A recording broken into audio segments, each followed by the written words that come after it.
Shalom, Bapak Ibu yang dikasihi oleh Tuhan kita Yesus Kristus. Kembali lagi kita dalam renungan harian Resort GKE Pulang Pisau. Saya Vikaris Akseviani Itumun STH akan membawakan renungan yang diambil dari kitab 1 Samuel pasal yang ke-19 ayat yang ke-8 sampai dengan yang ke-17 dengan judul perikop Daud melarikan diri karena Saul menyerang dia kembali. Sebelum kita mendengarkan renungan, marilah kita bersatu di dalam doa. Kita berdoa. Bapa kami yang kami puji dan kami sembah di dalam anak-Mu Yesus Kristus, terima kasih atas penyertaan-Mu di dalam hidup kami. Pada saat ini kami anak-anak-Mu akan mendengarkan firman-Mu. Urapilah kami dengan kuasa Roh Kudus-Mu, agar kami dapat melakukan kehendak-Mu melalui firman-Mu pada hari ini. Inilah doa kami, di dalam Yesus Kristus kami berdoa. Amin.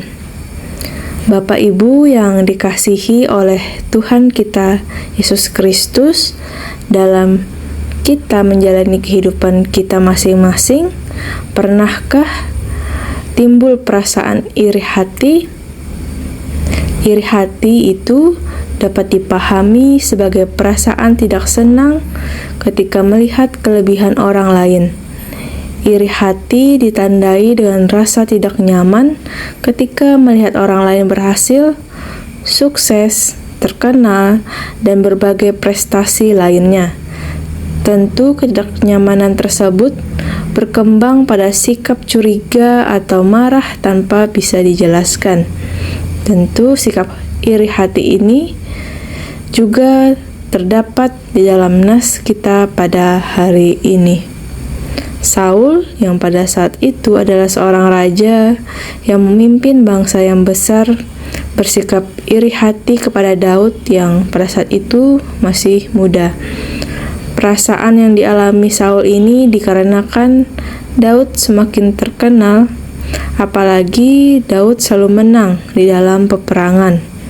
Oleh karena popularitas Daud yang semakin meningkat dan popularitas Saul yang semakin merosot, membuat Saul kembali berencana untuk membunuh Daud yang sebelumnya gagal karena anaknya Yonatan.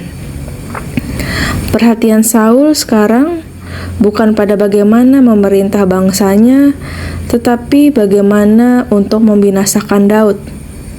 Di satu sisi, jelas kekalahan Saul merupakan akibat dari ketidaktundukannya pada kehendak Tuhan, dan sekaligus penghukuman Tuhan atas kedegilan hatinya. Namun di sisi lain, Saul sendiri menolak bertobat dari dosanya. Tentu iri hati berangkat dari rasa tidak percaya diri. Seseorang yang kurang menghargai diri sendiri akan melihat orang lain sebagai ancaman dan pesaing yang akan meruntuhkannya. Beberapa orang tidak sadar bahwa ia sedang iri hati. Yang dia rasakan adalah kecemasan yang berlebihan. Iri hati dapat merampas ketentraman, menciptakan rasa khawatir yang berkepanjangan. Bahkan iri hati dapat memupuk sikap benci yang menggerogoti kehidupan sehingga tidak menarik untuk dinikmati. Kita lihat bahwa Saul telah digerogoti perasaan iri hati kepada Daud sehingga ia melihat Daud bukan sebagai rekan sekerjanya, melainkan sebagai ancaman terhadap posisinya sebagai raja. Firman Tuhan sangat jelas mengingatkan orang percaya agar tidak dikuasai oleh iri hati, sebab iri hati yang dibiarkan bertumbuh akan menimbulkan kekacauan dan menjadi sumber segala perbuatan jahat. Bapak Ibu yang dikasihi oleh Tuhan kita Yesus Kristus, cobalah kita melihat kehidupan kita, apakah hidup kita sedang diracuni oleh perasaan iri hati? Tanda yang paling sederhana adalah ketika kita tidak nyaman melihat kelebihan orang lain, kemudian kita mudah menilai negatif apapun yang dilihat dan didengar, akan menimbulkan rasa ketidaksukaan terhadap pencapaian orang lain, bahkan bisa berujung pada tindakan yang jahat. Bapak Ibu yang dikasihi oleh Tuhan kita Yesus Kristus, jangan sampai kita membuang waktu kita dengan memelihara keirian hati. Ketika kita memelihara rasa iri hati dalam hidup kita, berarti kita mengundang hal jahat untuk masuk dan menguasai kehidupan kita.